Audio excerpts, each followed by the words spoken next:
అదేవిధంగా మా దుర్గం పట్ల వారికి, గ్రామ పెద్దలకు, గ్రామ పెద్దలకు అందరికీ, మిగిలిన వారందరికీ నమస్కారం చేసి మీ అందరికీ కూడా ఆశిస్తూ తెలియజేస్తున్నాను.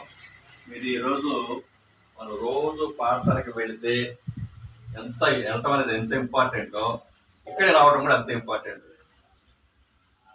మీకు గతంలో కూడా చెప్పాను బుక్ యొక్క విలువ ఎంత అనేది. మనం ఒక పుస్తకం తీసుకొని దాన్ని చదవాలంటే నిదానం ఒక్కొక్క పదం కూడా చదువుతాం. ఏ తరగతి వాళ్ళు అట్లా చదువుతుంటారు? కనీసం 6, 7, 8 తరగతుల వారు కూడా అట్లా చదువుతూ ఉంటారు. కారణం ఏంటంటే పుస్తకం యొక్క నాలెడ్జ్ బాగా తగ్గుతుంది. చదవటం, రీడింగ్ ఎబిలిటీ అనేది బాగా తగ్గుతుంది. చదవటం రావట్లేదు. నాలెడ్జ్ ఉంటుంది, మైండ్ ఉంటుంది బ్రహ్మాండంగా. ఒక ఫోన్ కానీ ఒక కంప్యూటర్ కానీ మీకు చేతికిస్తే పెద్దవాళ్ళ కన్నా బ్రహ్మాండంగా ఆడతారా? వీడియో గేమ్స్ ఆడతారా? ఫోన్ ఆడుకుంటారు. కానీ అదే ఒక బుక్ ఇచ్చి చదవమంటే మాకు ఎక్కదు. కారణం ఏంటి? ఫోన్స్ మీద ఎక్కువ వెళ్తున్నారు కానీ బుక్స్ మీద తక్కువ వస్తున్నారు.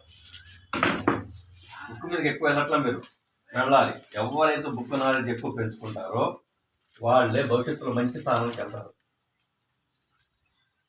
బుక్ నాలెడ్జ్ అనేది ఒక రోజుతో అంతమయ్యేది కాదు. మరి రోజు పెద్దవారు, తాతగారు వచ్చే రోజు పేపర్ చదువుకుంటూ పేపర్లో ఉన్నటువంటి విశేషాలు ఏంటి, దేశంలో ఏమున్నాయి, ప్రపంచంలో ఏమున్నాయి, ఎక్కడ ఏం జరుగుతుంది మొత్తం తెలుసుకొని వెళ్తున్నారు. అది ఎక్కడ దొరుకుతుందంటే మనకి గ్రంథాలయాల్లో దొరుకుతుంది. మన బుక్ నాలెడ్జ్ వేరు, గ్రంథాలయం నాలెడ్జ్ వేరు. ప్రపంచంలో ఏం జరుగుతుందో తెలియాలంటే ఖచ్చితంగా మనం ఏం చేయాలి? లైబ్రరీకి రావాలి, బుక్స్ చూడాలి, పేపర్స్ చూడాలి. అవన్నీ చూస్తే కానీ మనకి ఆ నాలెడ్జ్ ఏం జరుగుతుందో తెలుస్తుంది. అది తెలిసినప్పుడే మనం ముందుకు వెళ్ళడానికి అనేది అవకాశం అనేది ఉంటుంది. ఇప్పుడు ఐఏఎస్, ఐపీఎస్ తెలుసా? ఐఏఎస్ అని తెలుసా? ఎవరు ఐఏఎస్ చేసిన వాళ్ళు? ఎవరు? Indian administrative services collectors. Collector కావాలంటే ఏం చదవాలి? ఐఏఎస్ టెస్ట్ రాయాలి, ఐఏఎస్ కావాలి. మరి ఎస్పీలు కావాలంటే, పోలీస్ ఎస్పీలు కావాలంటే ఐపీఎస్లు కావాలి, పోలీస్ సర్వీస్ అన్నమాట. వాళ్ళు రోజు బుక్ నాలెడ్జ్ అంటే మామూలు బుక్స్ ఎన్ని గంటలు చదువుతారో దానికి సమానంగా పేపర్ నాలెడ్జ్ కూడా పెంచుకుంటారు. అంటే మొత్తం ఏం జరుగుతుందో వాళ్ళకి తెలియాలి. తెలిస్తేనే వాళ్ళు ఎగ్జామ్ మంచిగా రాగలుగుతారు, వాళ్ళు కలెక్టర్లు అవుతారు.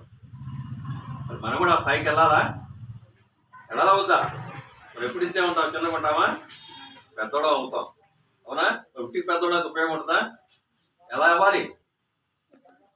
నాలెడ్జ్తో అవ్వాలి. అర్థమైందా?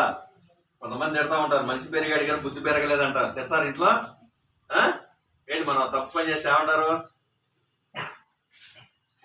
ఇట్లా పెద్ద అవుతున్నావు కానీ నీకే బుద్ధి మారలేదంటారు. అవునా? అంటే ఏంటి? మన జ్ఞానం పెంచుకోవాలన్నమాట. మనిషి పెరుగుతూ ఉంటాం కాలంతో పాటు. దాంతోపాటు ఏం చేయాలి? మనం ఏం పెంచుకోవాలి? ఆశయం పెంచుకోవాలి, బుద్ధి పెంచుకోవాలి. దానికి బాగా సహకరించేది మనకి గ్రంథాలయాలు. చూసుకున్నట్టు లోపల బోర్డులని పుస్తకాలు ఉంటాయి.